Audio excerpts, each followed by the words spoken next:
அப்பா செக்யூரிட்டியா இருக்கிறாங்க. 1,744 ரூபாய் நம்ம ஏன் பண்ணிட்டோம். 65 நாள் டெலிவரில போட்டு. எங்க அக்கா 2 அக்கா எனக்கு 2 பேருமே பயங்கர இன்ஸ்பிரேஷன். அப்பா பயங்கர ஆடு இருக்காரு. எனக்கு எங்க நாடு இருக்குன்னு வந்து எங்க அப்பா இருந்தா நான் கத்துக்கிட்டேன் ஆடு இருக்குன்றது. அவர் பயங்கரமான ஆடு இருக்காரு. தூக்கமே அவர் 4 hour 5 hour தான் தூங்குவாரு. அதை பார்த்தா நமக்கு நிறைய பழக்கம் வந்துருச்சு. ஃபர்ஸ்ட் நான் 75 நாள் 1 lakh சேலஞ்ச் பண்ணிட்டு இருந்தேன். நம்ம வெற்றிகரமா அதை தோத்துட்டோம். அதை தோத்துக்கு அப்புறம் தான் அந்த 65 நாள் 1 lakh பண்ணி அச்சீவ் பண்ணிக்காங்க. அப்பா இடம் தான் கத்துக்கிறது. எல்லாமே அப்பா தான் பாத்துக்கிறாங்க. பட் நான் ஒரு பையனா வந்து என்னால முடிஞ்சு பண்ணுன்றதுக்காக பண்ணிட்டேன். என் அக்கா வந்து இப்போ அவங்க BNY டாக்டர் படிச்சிருக்காங்க. அவங்க இப்போ வேலைக்கு போய் அவங்க ஃபேமிலி கொஞ்சம் பாத்துக்கிறாங்க. ஸோ அவங்க எனக்கு பெரிய இன்ஸ்பிரேஷன் தான் ஆர்டர் இருக்குல்ல. எங்க அக்கா 2 அக்கா எனக்கு 2 பேருமே பயங்கர இன்ஸ்பிரேஷன். அவங்க தான் மாதிரி மோட்டிவேஷன்லாம் பேசுவாங்க. இந்த மாதிரி நம்ம குடும்ப கஷ்டத்தை புரிஞ்சு இந்த மாதிரிலாம் பண்ற மாதிரி அப்படின்னு சொல்லுவாங்க. ஸோ அவங்களும் எனக்கு பெரிய இன்ஸ்பிரேஷன். நான்லாம் அவங்களுக்கு எதுவும் பண்ணணும் அவசியம் இல்லைக்கா. அவங்க தான் வந்து நம்மளுக்கு நிறைய மோட்டிவேஷன் சொல்லி உங்களால முடியும்னு சொல்லி அவங்களும் சொல்றாங்க. என் ஃப்ரெண்ட்ஸ் எல்லாம் சொன்னேன் இல்லையா. அதே மாதிரி எங்க அக்காவும் கால் பண்ணி நிறைய விஷயம் பேசுவாங்க. ஒரு அக்காக்கு மேரேஜ் ஆயிடுச்சு. இன்னொரு அக்கா வீட்டுல இருக்கும்போது அவங்களும் பெருமைப்படுறாங்க. அவங்க ஃப்ரெண்ட்ஸ் எல்லாம் பார்த்து சொல்றாங்க அவங்க தம்பி தானே இது, அவன் பாருன்னா நான் பண்றான் அப்படின்னு சொல்லி. எங்க அக்காக்கு ரொம்ப சந்தோஷம். அவங்க காலேஜ் படிக்கிறப்ப அவங்க காலேஜ்ல இருக்கவங்க எல்லாம் கேட்கறாங்களாம், இந்த மாதிரி தம்பி இருக்கா நீ ஏன் இதே சொல்லல அப்படின்னு கேட்கறாங்க. அவங்களும் பெருமை தான் பண்றாங்க. சந்தோஷம் தாங்க. அவங்களும் எனக்கு பெரிய இன்ஸ்பிரேஷன் தான்.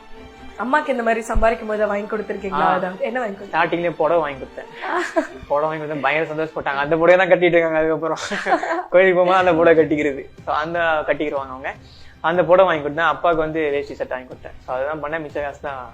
அதுவும் இல்லாம எங்க வீட்டுல என் காசு வாங்குறதுக்கு அவங்க வந்து அவங்க கஷ்டப்பட்டு உழைக்கிறான், நம்ம எதுக்கு வாங்கணும்னு சொல்லி அவங்க நினைக்க மாட்டாங்க எப்பவுமே.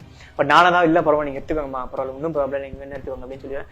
பட் நான் கடை கிட்ட ஒரு பிரச்சனை, ஒரு இது எப்பா கொஞ்சம் லாபத்துல தான் கொடுத்தா கொஞ்சம் நல்லா இருக்கும், கொஞ்சம் என்ன பண்ணி அது மேலே கொண்டு போ அப்படின்னு சொல்லி ஒரு கேள்வி தான். பட் எங்க வீட்டுல வந்து அவங்க கொஞ்சம் கஷ்டப்படுவாங்க, என்னடா அவங்க கஷ்டத்தை உழைக்கிறான் எடுக்கிறாங்க. பட் ஒரு பையனா சும்மாவும் இருக்க முடியாது, அதான் கொடுத்து அப்படியே எடுப்பாங்க. அதுதான் அவங்க சந்தோஷம் தான்க்கா. சரி இப்போ வந்து அடுத்து நம்ம இப்போ காசு எதுவுமே இல்லை, மறுபடியும் ஜீரோல தான் ஆரம்பிக்க போறோம். எத்தனை வாடி மேலே போனா மறுபடியும் கீழே போகுது நம்மளுக்கு புதுசு இல்லை, நம்ம கிட்ட தான் இருக்கும். மறுபடியும் மேலே போதே ஈஸி தான். அடுத்து வேற மாதிரி என்ன சேலஞ்ச் பண்ணி இந்த ஷார்ட் ஃபிலிம்லாம் பண்ணணும்னு ஆசை இருக்குக்கா. மீடியா தொழிலும் போன ஆசை இருக்கு. சரி அடுத்து ஷார்ட் ஃபிலிம் என்ன பண்ணலாம், அதுக்காக தான் கடவுள் இது எல்லாத்தையும் பிடிங்கிட்டாரு.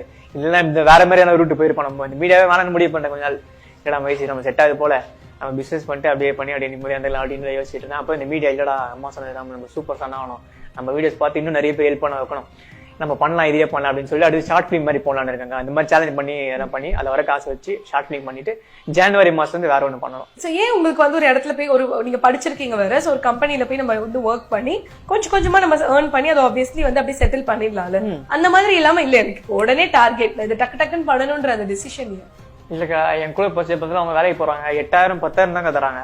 அது நான் எப்போ